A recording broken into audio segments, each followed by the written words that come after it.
the head of the daycare, and Dr. Ellen Cabré is an invasive radiologist. And we asked actually the pediatric oncologist to take part also in the sessions in the 2 days, and we are very happy that someone is representing. Thank you very much. So, few things, just an example of the interface between the cardiology and pediatric oncology or pediatric hematology oncology. And we call it sometimes it's just a matter of the heart. And the subject will try to just touch is congestive heart failure, which can occur either at diagnosis or during or following treatment, tumor thrombus in the heart, masses within the heart, and few words about cardiac iron overload. So we'll start with congestive heart failure diagnosis, and this is just an example of what we experienced a few years ago. It was an 8-month-old boy who presented to the emergency room following a few weeks of cough. Started with cough and then it was dyspnea. Everyone blamed the lungs, but when he came to the emergency room, we found that he had hypertension and congestive heart failure. You can see his chest X-ray, and then we saw cardiomegaly, hypertension. We continue with the CT that revealed cardiomegaly, but also left renal mass, a huge renal mass, as you can see here. I have a pointer, but you can see here in the lower one. And this was suspected for Wilms tumor. So we started with medical treatment for the hypertension, all the list of medical treatment. But at the same day, a few hours after his admission, he underwent left nephrectomy and started chemotherapy for Wilms tumor.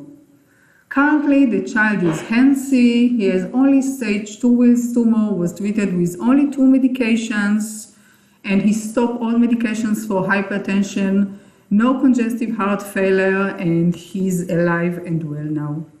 So this is an example of congestive heart failure at diagnosis due to hypertension, due to probably renal artery stenosis because of the Wilms tumor.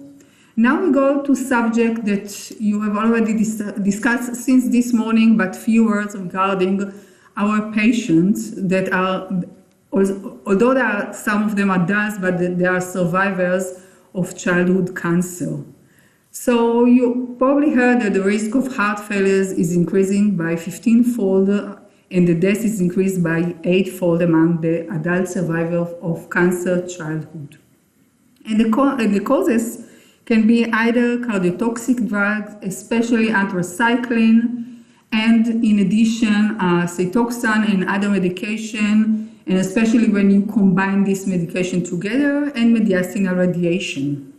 And we know that more than 50% of these childhood cancer survivors that are treated with anthracycline develop asymptomatic left ventricle dysfunction, and 5% of these with clinical signs of heart failure.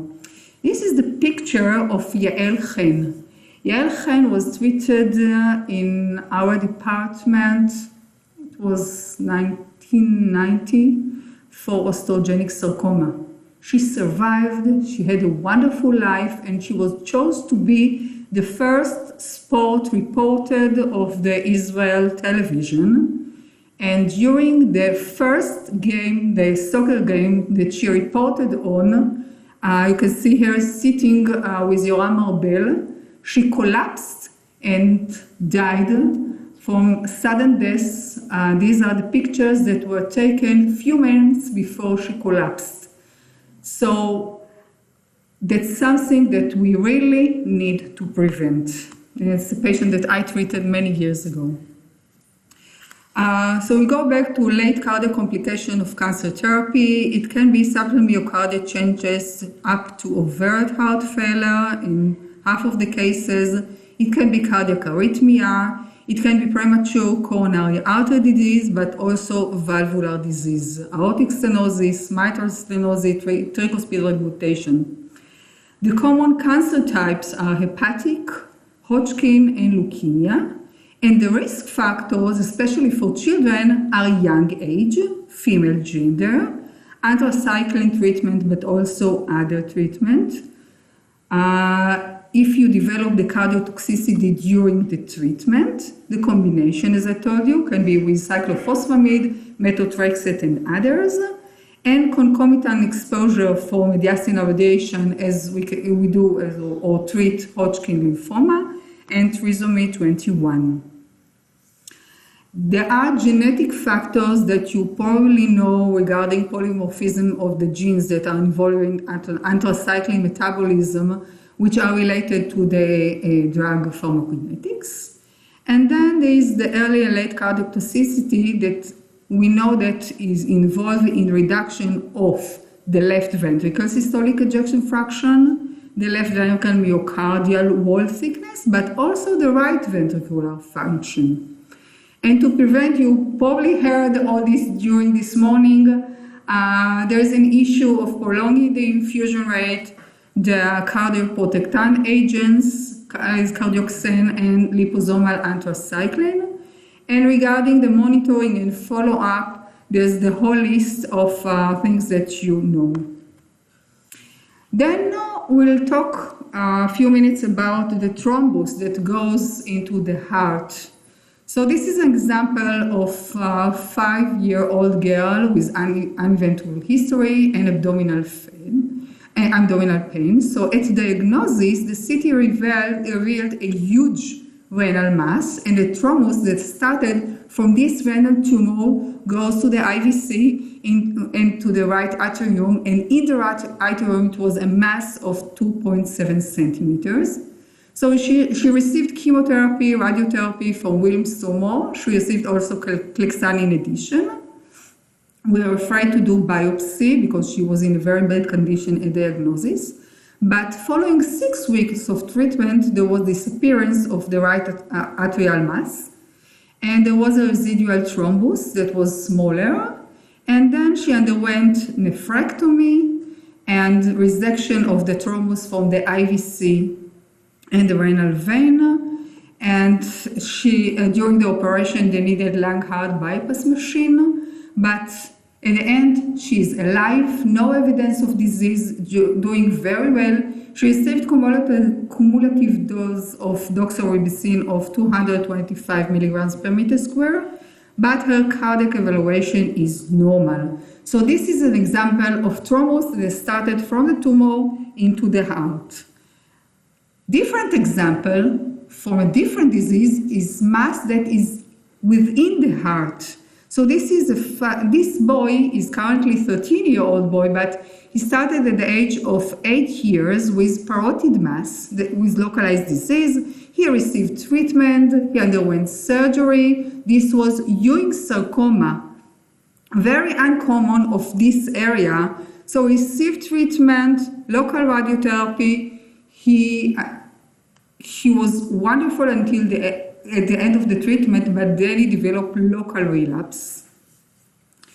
And he survived this local relapse, but on December last year, he presented asymptomatic. So we did PET-CT, and on the PET-CT, this I have to show you, we found this mass. And the mass is in the right ventricle. And now the question, what we do and what to think about. Is this the same tumor? Is this a different tumor? We were afraid to do biopsy from this tumor, so we decided to treat this as relapse, intracardiac relapse of the same disease.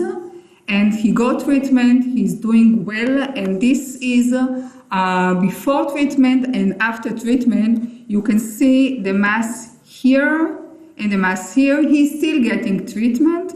But on PET-CT, there was a positive that disappeared. So he's still getting treatment, doing wonderful, asymptomatic.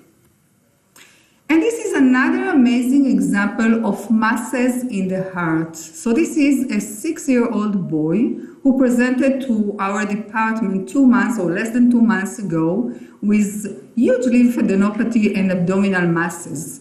So we did CT. And on this CT, unexpectedly, unexpectedly, we found an intracardiac mass, and you can see this intracardiac mass, a huge intracardiac mass. We did a biopsy from the lymph node and we found Burkitt lymphoma. The child received chemotherapy and steroids and he dramatically improved. So after 1 week, the mass was fourth of the mass at the diagnosis. So this is at diagnosis. This is the huge mass within the heart. And this is the second one after at the beginning of June. So you can see how the mass became smaller with only chemotherapy and steroids. Amazing. The last topic I would like to touch only with one slide is cardiac iron overload in hematological but also oncological disease. So the clinical manifestation of cardiac iron load include arrhythmia and congestive heart failure, and the assessment is mainly by T2 star MRI. MRI can detect the cardiac iron before clinical manifestation. And we know that the cardiac clearance is extremely low, and the improvement in the cardiac MRI occurs much later than the apparent clinical improvement. So we can find a novel cardiac iron without liver iron due to different iron capacity and uptake mechanism. And the improvement in the different iron chelators over the last 15 years has led to great decrease in the cardiac complication of iron overload. But we need to remember this. So in conclusion, cancer survivors are at markedly increased risks for cardiovascular through their life, and the main causes are cardiotoxic drugs and radiation. Late complications of cancer therapy include heart failure, coronary artery disease, and valvular disease, and the need for prevention intervention and continued follow-up for this rapidly growing population. Intracardiac masses, as you saw, have successfully treated with chemotherapy, radiotherapy, and in most of the children with no biopsy before. And then the clinical manifestations of cardiac iron load in both hematological and oncological disease include arrhythmia and congestive heart failure, and the optimal assessment is by cardiac MRI. So this is the first part, and Dr. Alnekave will speak about a very interesting case.